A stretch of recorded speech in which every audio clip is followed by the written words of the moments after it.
우리가 이제 지난 시간부터 마가복음 이제 시작합니다. 마가복음의 이 저자는 누굽니까? 바나바의 생질이고 바울과 함께 전도 여행을 떠났었던 마가 요한이 쓴 성경입니다.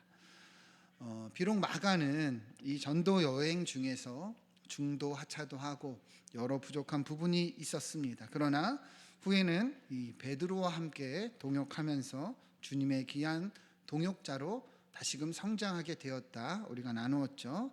그래서 바울도 마가를 유익한 동역자를 하였고 베드로는 마가를 아들이라고까지 표현하면서 자신과 함께 동역하고 양육한 내용을 우리가 보았습니다. 그래서 이 마가가 마가복음을 기록할 수 있었던 것이죠. 베드로와 함께 다니면서 예수님의 생애와 행적을 다 듣고 특별히 이 로마의 박해 속에 있는 초대교회 성도들에게 소망과 또 은혜를 부어주기 위해서 이 마가복음을 기록했습니다. 여러분, 오늘날 우리도 동일합니다. 왜 마가복음이 우리에게 주어졌습니까? 하나님의 아들이신 예수 그리스도가 이 땅에 오셨다. 이 복음이 시작되었다. 이것이 우리의 소망임을 알게 하는 것입니다. 우리 다 이 마가복음을 나눌 때 이러한 은혜와 축복이 임하기를 축원드립니다. 오늘도 계속 이어서 보겠는데요. 지난주에는 그렇게 세례 요한이 주님의 길을 예비하고 예수님이 예언대로 말씀대로 이 땅에 오신 것을 이야기했습니다. 오늘은 어떤 내용이냐? 9절 말씀 그러면 같이 한번 읽어보겠습니다. 시작. 그때 예수께서 살스로 와서 요단강에서 요한에게 세례를 아멘. 9절을 보면 자, 예수님께서 갈릴리 나사렛으로부터 와서 요단강에서 요한에게 세례를 받으셨다 이렇게 말씀합니다. 요한에게 세례를 받으셨다.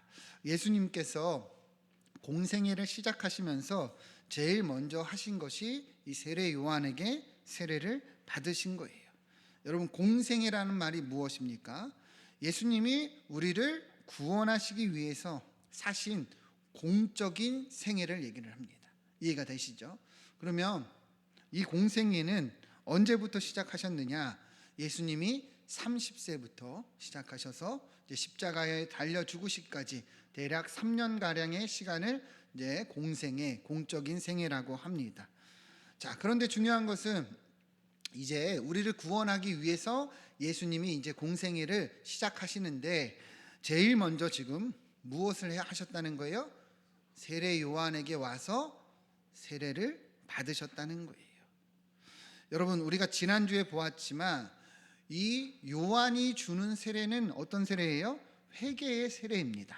자신의 죄를 직면하게 하는 그런 세례예요. 우리 4절 말씀 보시면 세례 요한이 광야에 이르러 죄 사함을 받게 하는 회개의 세례를 전파하니 이렇게 얘기를 합니다. 자, 요한이 주는 세례는 뭐예요? 죄 사함을 받게 하는 회개의 세례입니다. 그러니까 요한이 주는 세례는 내가 죄인인 것을 알고 죄를 직면하고 내가 하나님의 용서를 받아야 하는 이 죄 사함을 받아야 되는 그런 사람임을 깨닫게 하는 것이죠. 자, 그러면 질문을 해보겠습니다. 예수님은 죄가 없으시잖아요, 그죠? 죄를 직면할 이유가 없단 말이죠. 그러면 왜 예수님은 이 요한에게 세례를 받으셨는가? 이제 오늘 우리가 이 부분을 이제 보도록 할 것입니다.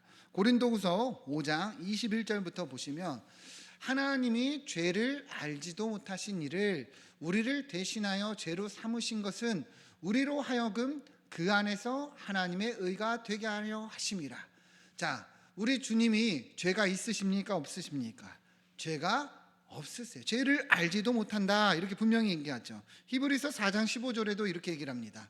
우리에게 있는 대제사장은 우리의 연약함을 동정하지 못하실 리가 아니요 모든 일에 우리와 똑같이 시험을 받으신 이로되 마지막에 뭐라고 얘기해요? 죄는 없으시니라. 그렇죠. 예수님은 분명히 죄가 없으신 분이에요. 그런데 죄를 직면하게 하는 세례, 이 요한이 주는 세례를 받으셨다는 것이죠. 왜 그런가? 여러분, 그 이유는 간단합니다. 주님은 이 자신이 이 죄를 직면하는 세례를 받으시면서 우리를 위해서 하시는 일이 있기 때문이죠. 사실 요한에게 나올 때 요한도 이렇게 얘기를 했어요. 마태복음 3장 14절 말씀 같이 한번 읽어보겠습니다. 시작. 요한이 말려 이르되 내가 당신에게 세례를 받아야 할 터인데 당신이 내게로 오시나이까. 아멘. 사실 예수님이 세례를 받으러 나오실 때 요한도 어떤 거예요? 깜짝 놀란 거죠. 지금 내가 당신께 세례를 받아도 지금 부족하거늘 어찌 당신께서 나에게 세례를 받으러 오십니까? 요한이 지금 누구의 길을 예비하는 거예요? 주님의 길을 예비하는 건데, 주님이 이렇게 요한에게 세례를 받으러 오시니 요한이 이렇게 화들짝 놀라서 얘기를 한 것이죠. 그러나 이제 예수님께서 뭐라고 말씀하시는가, 왜 세례를 받아야 하는가 말씀하시는가, 마태복음 3장 15절을 보면 잘 보세요. 예수님이 말씀하셨어요. 이제 허락하라. 우리가 이와 같이 하여 모든 의를 이루는 것이 합당하니라 하시니 이에 요한이 허락하는지라.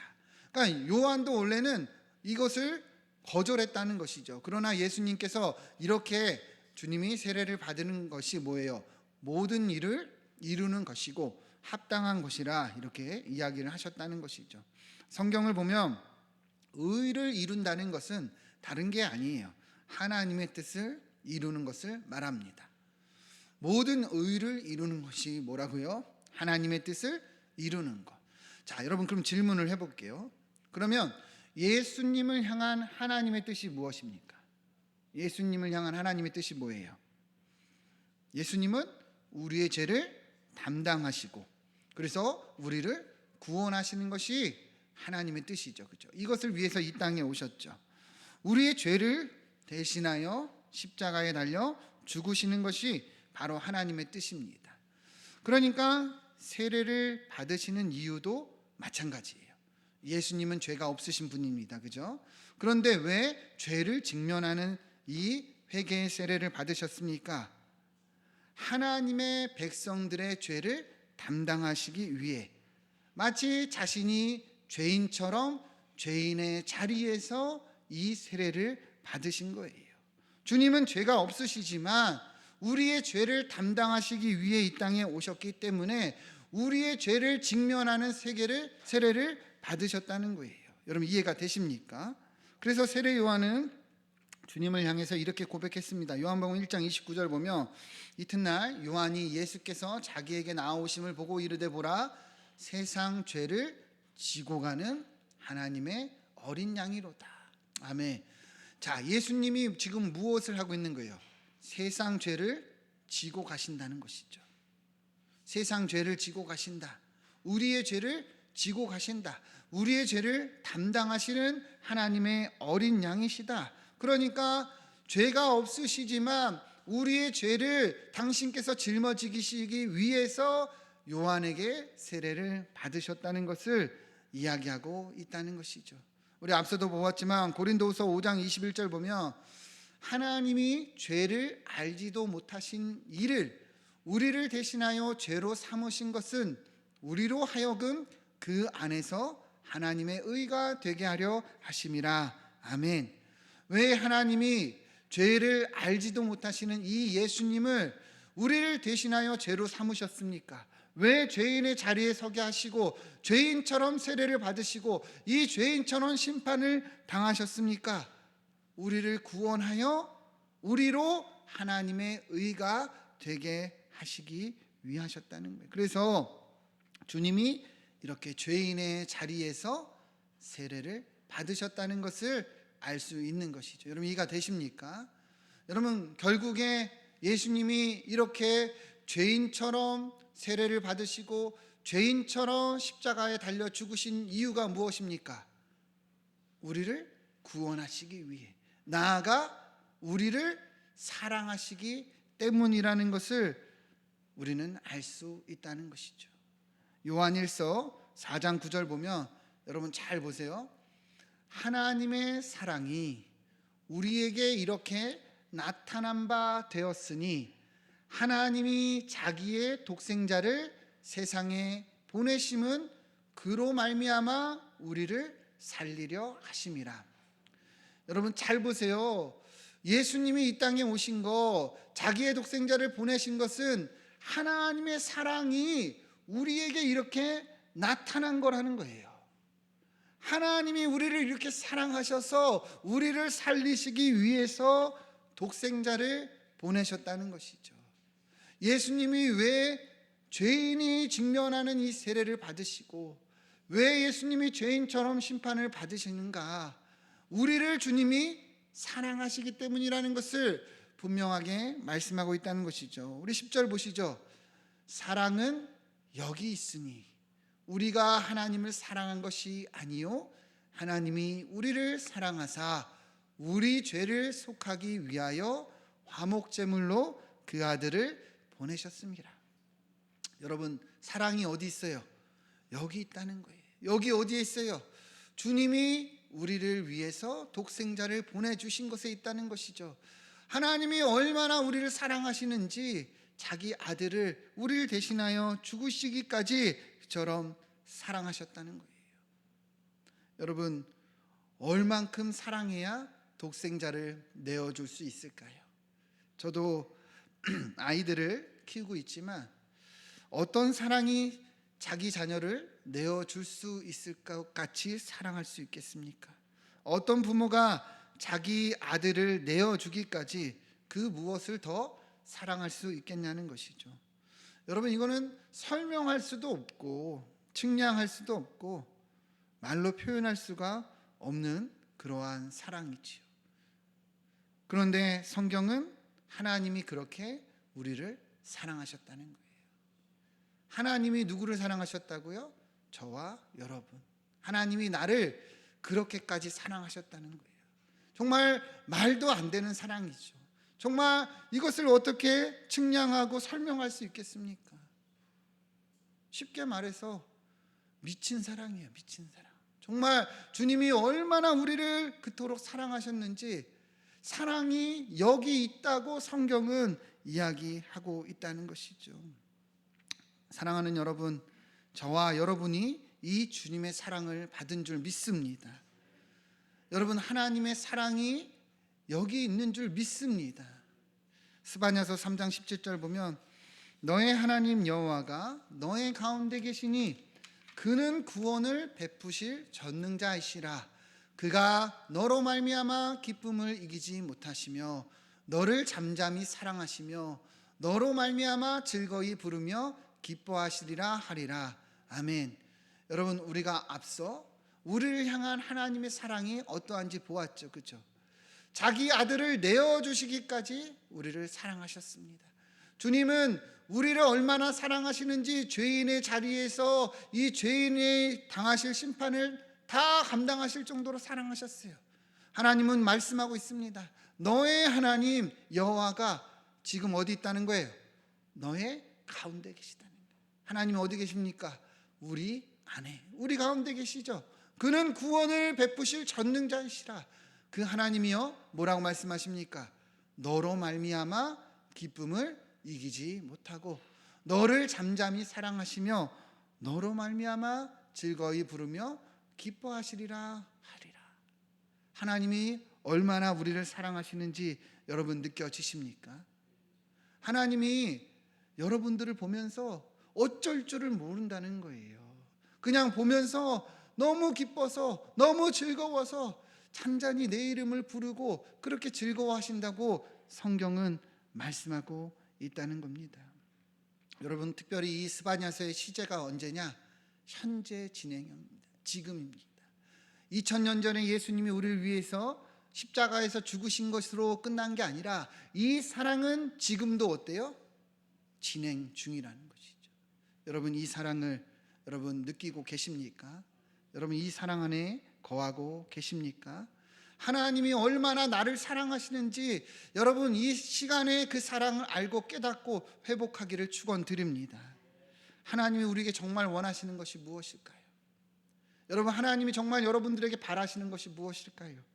우리가 무엇을 가지고 하나님을 감동시키고 우리가 무엇을 가지고 헌신하면서 하나님 앞에서 섬기는 것이 아니라 하나님이 나를 얼마나 사랑하는지 알기를 원하십니다.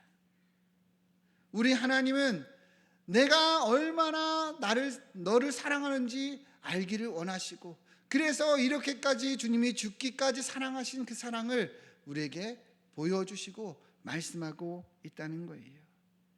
여러분, 성도는 다른 게 아니에요. 하나님의 자녀는 다른 게 아니에요. 하나님의 사랑이 어떠한지 알고 그 사랑 안에 거하고 그 사랑을 누리는 것이 성도요 하나님의 자녀입니다. 여러분, 왜 우리의 신앙이 예전 같지 않을까요? 우리의 믿음이 전과 같지 않은 이유가 무엇입니까? 왜 메마르고 무뎌지고 차가워지고 돌같이 딱딱해졌을까요? 여러분, 다른 데서 이유를 찾을 필요가 없어요. 우리가 지금 그 하나님 사랑을 잊은 거잖아요. 하나님이 나를 얼마나 사랑하시는지 우리가 그것을 잊고 사는 거잖아요. 그 사랑 안에 거하지 않고 그 사랑을 누리지 않고 그 사랑에 화답하지 않고 나 혼자 내가 홀로 내가 주인 되어 우리가 그렇게 살고 있으니 여러분, 우리의 신앙이 이렇게 무뎌지고 있는 것 아닙니까? 예전의 사랑으로, 이전의 첫사랑으로, 과거의 것으로 우리가 밀어버리고 지금 그 주님의 사랑을 우리가 바라보지 못하고 있기 때문 아니냐는 것이죠. 여러분, 하나님은 지금도 말씀하고 있어요. 내가 너를 얼마나 사랑하는가. 내가 너 때문에 기쁨을 이기지 못하고, 내가 너 때문에 기쁨을 이기지 못하고 즐거이 부르고 잠잠히 사랑한다, 분명하게 말씀하고 있습니다. 여러분, 우리 이 마가복음을 보면서 이 주님의 사랑을 알고 깨닫기를 축원드립니다. 예수님이 왜 이 땅에 오셨어요? 왜 예수님이 공적인 생애를 사십니까? 그만큼 우리를 사랑하시기 때문이라는 것이죠. 여러분 안에 이 사랑이 있습니까? 오늘 새벽에 하박국 나누었는데요, 하박국 성지자는 처음에 하나님께 푸념했어요. 하나님, 왜 이렇게 힘들어요? 왜 이렇게 사는 것이 어려워요? 왜 이렇게 우리가 사는 이 세상에 죄악과 패악이 가득합니까? 하나님의 백성들은 어떻게 살라고 그럽니까? 하나님, 왜 이렇게 기도해도 응답하지 않으십니까? 하박국 선지자가 따지듯이 물었어요. 그런데 나중에는 뭐라고 고백을 하느냐? 나는 무화과 나뭇잎이 마르고 외양간에 송아지가 없어도 난 여호와로 뭐합니까? 즐거워하리. 난 여호와로 즐거워하리. 구원의 하나님으로 인해 기뻐하리라 고백을 합니다. 왜 하박국이 그렇게 고백을 할까요? 왜 그렇게 바뀌었을까요? 이 하박국 선지자가 하나님의 사랑을 느끼고 깨닫고 하나님 사랑 안에 거하니 다른 것은 중요하지 않게 된 거예요. 여러분들의 인생에 무엇이 중요합니까? 여러분, 어떤 것이 하나님보다 중요합니까? 하나님의 사랑이 우리 안에 있고 우리가 주님 사랑 안에 거하며 우리는 그 무엇으로도 즐거워할 수 있을 줄 믿습니다. 하나님으로 즐거워하세요, 여러분. 하나님의 사랑으로 나아가세요. 하나님 사랑 때문에 여러분, 우리가 이 시간에도 그리고 우리의 삶도 하나님 기쁨으로 또한 영광을 돌리며 살기를 축원드립니다. 우리가 이 주님의 사랑과 은혜만 회복되며 우리의 삶도 회복될 줄 믿습니다. 여러분, 다른 곳을 보지 마시고 다른 이유를 보지 마시고 내가 지금 그 주님의 사랑 안에 있는가, 그 주님의 사랑을 누리고 있는가, 여러분 이것을 보시며 회복되기를 축원드립니다. 우리 옆에 분들과 한번 인사하겠습니다. 하나님의 사랑은 현재 진행형입니다. 지금도 우리를 너무도 사랑하시는 그 사랑, 여러분 그 사랑으로 회복되시길 소망합니다. 자, 10절부터 보시면, 자, 예수님께서 그렇게 세례를 받으시고 물에서 올라오십니다. 그러한데 어떤 일이 일어나는가? 하늘이 갈라지면서 성령이 비둘기같이 이 예수님께 내려옵니다. 그리고 11절을 보면 하늘로부터 소리가 나는데 어떤 소리가 나냐? 너는 내 사랑하는 아들이라, 내가 너를 기뻐하노라, 이렇게 말씀했다는 것이죠. 사실 우리가 너무 잘 알고 있는 내용이죠. 근데 이 구절 속에 굉장히 신학적으로 중요한 내용이 있는데, 여러분 잘 보세요. 예수님께서 세례를 받으시고 올라오실 때 성령이 임하시고 성부 하나님의 소리가 이 하늘이 갈라지면서 임합니다. 여러분, 이 말이 무슨 말입니까? 예수님께서 우리를 구원하시기 위해 이 땅에 오셨잖아요, 그죠? 근데 예수님의 이 구원 사역 가운데 성부, 성자, 성령 이 삼위일체 하나님이 함께하고 있음을 분명하게 보여지는 것이죠. 여러분, 이해가 되십니까? 예수님이 홀로 이 구원 사역을 감당한 것이 아니라 삼위일체 하나님이 함께하고 있다는 것을 분명히 말씀하고 있다는 거예요. 여러분, 하나님은 삼위일체 하나님입니다. 성부, 성자, 성령. 여러분, 이 소요리 문답 육문육답을 보면 이렇게 얘기를 합니다. 소요리 문답 육문육답 보시면 하나님의 위격에 몇 위가 계신가? 하나님은 몇 위격이 계시는가? 답을 보면 삼위가 계시니 성부와 성자와 성령이신데, 이 삼위는 한 하나님이시고 같은 본질과 동등한 권능과 영광을 가지신다, 이렇게 얘기를 합니다. 이 말은 뭐냐면, 여러분 잘 들으세요. 예전에도 나누었지만 하나님은 한 분이십니다. 여러분 믿으시죠? 하나님은 한 분이십니다. 근데 세 위격으로 계신다는 거예요. 이게 어렵죠, 그죠? 그러니까 위격이라는 말은 우리 인간으로 치면 인격이에요, 인격.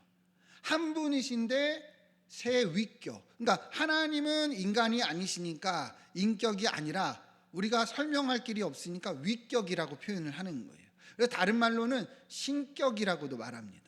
그래서 하나님은 우리처럼 이렇게 물질을 입은 몸이 아니잖아요, 그죠? 그렇기 때문에 한 분이시라는 표현도 우리는 이제 몸을 생각하지만 이해할 수 없는 영역이죠. 그냥 성경이 말하는 것은 하나님은 세 위격으로 계신데 한 분이시다, 이렇게 얘기를 합니다. 그래서 삼위, 세 위격, 그러나 한 분이시니까 일체, 삼위일체. 이해가 되십니까? 여기서 더 가면 안 돼요. 영어로도 트리니티라고 됐죠. 트리, 셋, 니티가 하나입니다. 세 위격으로 계시나 한 분이시다. 중요한 것은 무엇입니까? 오늘 우리가 본 것처럼 하나님은 우리의 구원도 삼위일체 하나님이 함께하고 계시다는 것을 말씀하고 있다는 거예요. 제가 이것을 왜 설교하느냐? 오늘날 많은 성도들이 이것을 잘 몰라요. 그냥 예수님이 우리를 위해서 구원하셨다, 이렇게만 얘기를 하고 그렇게만 믿지만, 사실은 성경을 보며 삼위 하나님의 이 구원 협약, 이 구원의 역사 가운데 우리의 구원이 이루어졌다는 것이죠. 여러분, 먼저 성부 하나님은 우리의 구원을 위해서 뭘 했습니까? 한번 따라해 봅시다. 계획하셨다. 예전에 우리가 보면 예정하셨다 이런 말도 하지만 에베소서 1장 4절부터 보면 창세전에 그리스도 안에서 우리를 택하사 우리로 사랑 안에서 그 앞에 거룩하고 흠이 없게 하시려고 그 기쁘신 뜻대로 우리를 뭐 하셨습니까? 예정하셔 예수 그리스도로 말미암아 자기의 아들들이 되게 하셨다. 그러니까 이 구원 계획은 성부 하나님으로부터 시작이 된 거예요. 근데 성부 하나님이 우리를 구원하시기 위해 계획하셨는데 이 일을 누구로부터 시작하게 하셨어요?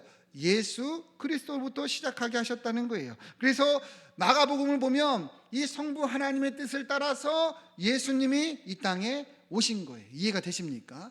성부 하나님의 계획을 따라서 우리를 구원을 이루시려고 예수님이 이 땅에 오신 거예요. 그러니까 우리가 마가복음을 계속 나누겠지만 예수님의 이 오심이 다 이 성부 하나님의 계획 속에 이루어진 것을 우리는 알아야 되는 거죠. 그분이 그 구원을 이루시기 위해 이 땅에 오신 거예요. 갈라디아서 1장 4절 말씀 같이 한번 읽어보겠습니다. 시작. 그리스도께서 곧 우리 아버지의 뜻을 따라 이 악한 세대에서 우리를 건지시려고 우리 죄를 대속하기 위하여 자기 몸을 주셨으니. 아멘. 여러분 보이시죠? 성부 하나님께서 계획하시고 성자 예수님께서 아버지의 뜻을 따라 우리를 이 악한 세대에서 특히 죄를 대속하기 위해서 우리를 위해서 자기 몸을 주셨다는 거예요.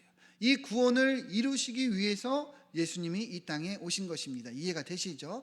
그러면 성부 하나님이 계획하시고 성자 예수님이 이 구원을 이루시는 거죠. 이 마가복음의 내용이 그거잖아요, 그죠? 그러면 성령 하나님은 무엇을 행하시느냐? 예수 그리스도께서 이루신 이 구원을 우리의 것이 되게 하시는 거예요. 에베소서 1장 13절 14절 보면 그 안에서 너희도 진리의 말씀 너희의 구원의 복음을 듣고 그 안에서 또한 믿어 약속의 성령으로 인치심을 받았다, 이렇게 얘기를 합니다. 여러분, 인친다는 게 뭐예요? 옛날에 보면 가축이나 이 노예에게 왜 이렇게 이 쇠를 달고 가지고 도장을 찍듯이 딱 찍는 거죠. 오늘날에도 보면은 이제 그 가축들에도 보면은 지워지지 않는 막 이렇게 뭐 그 무늬가 있더라고요. 그래서 삼겹살 같은 거 먹으면 막 이렇게 오겹살이 막 이렇게 색깔이 있잖아요, 그죠? 그런 것처럼 이렇게 인쳤다는 거죠. 왜 무슨 말이에요? 성령으로 인쳤다는 말이 뭐예요? 성령 하나님이 우리가 하나님의 자녀라는 것에 대한 그러한 증거라는 것이죠. 그래서 14절에는 뭐예요? 우리 기업의 보증이 되셨다, 이렇게 이야기를 하고 있습니다. 그러니까 성령 하나님이 하시는 일이 뭐예요? 성부 하나님이 계획하시고 성자 예수님이 이루신 구원의 일을 우리의 것으로 인쳐주신다, 보증해 주신다, 이런 말입니다. 그러니까 예수 그리스도께서 세례를 받고 올라오실 때 이처럼 삼위일체 하나님의 이 놀라운 구원 역사가 나타나고 있는 것이죠. 이 삼위일체 하나님이 우리의 구원을 함께 이루어 가고 있음을 성경은 말씀하고 있기 때문이에요. 우리 10절 11절 다시 보시죠. 곧 물에서 올라오실새 하늘이 갈라짐과 성령이 비둘기같이 자기에게 내려오심을 보시더니 하늘로부터 소리가 나기를 너는 내 사랑하는 아들이라 내가 너를 기뻐하노라 하시니라. 아멘. 여러분, 이제 이 구절이 다르게 보이시죠? 그죠? 그냥 그랬다가 아니라 이제는 성부, 성자, 성령 하나님께서 우리의 구원을 함께 이루어가고 있음을 성경은 말씀하고 있다는 거예요. 그러면 여러분, 왜 하나님은 그렇게 우리를 구원하시고자 하십니까? 왜 계획하시고 창세전부터 예정하시고 사람의 몸을 입으시고 죄인의 자리에 서시고 그처럼 십자가에 달려 죽으시사 왜 이 어려운 구원을 이루시고 그리고 이 구원을 왜 우리의 것이 되게 하십니까? 우리 요한복음 3장 16절 말씀 같이 한번 읽어보겠습니다. 시작. 하나님이 세상을 이처럼 사랑하사 독생자를 주셨으니 이는 그를 믿는 자마다 멸망하지 않고 영생을 얻게 하려 하심이라. 아멘. 하나님이 왜 이렇게 우리를 구원하시고자 계획하시고 이루시고 우리에게 적용시키십니까?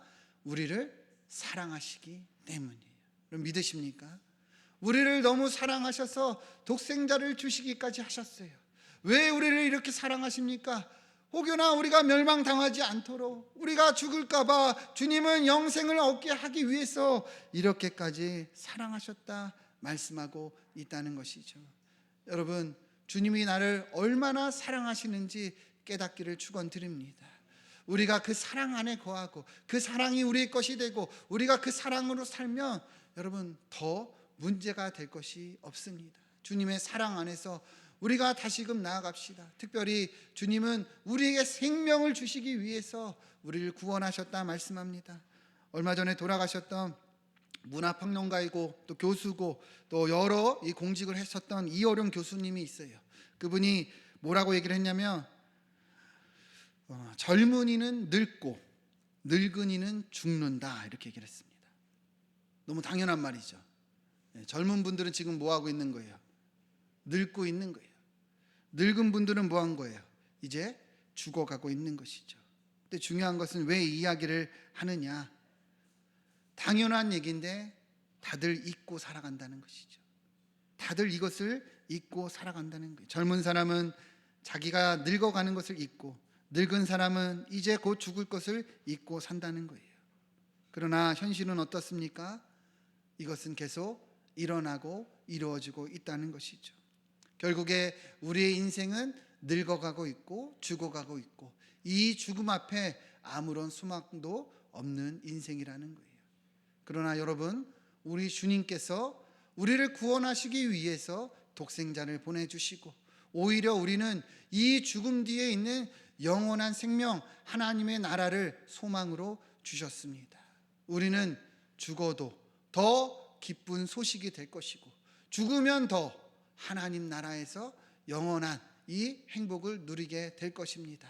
여러분, 이 주님의 구원 계획, 이 마가복음을 통해서 예수님이 이 땅에 오신 이유, 이것이 우리 삶의 소망이고 또 위로고 또 힘이 되기를 주님의 이름으로 축원드립니다. 같이 한번 기도하겠습니다.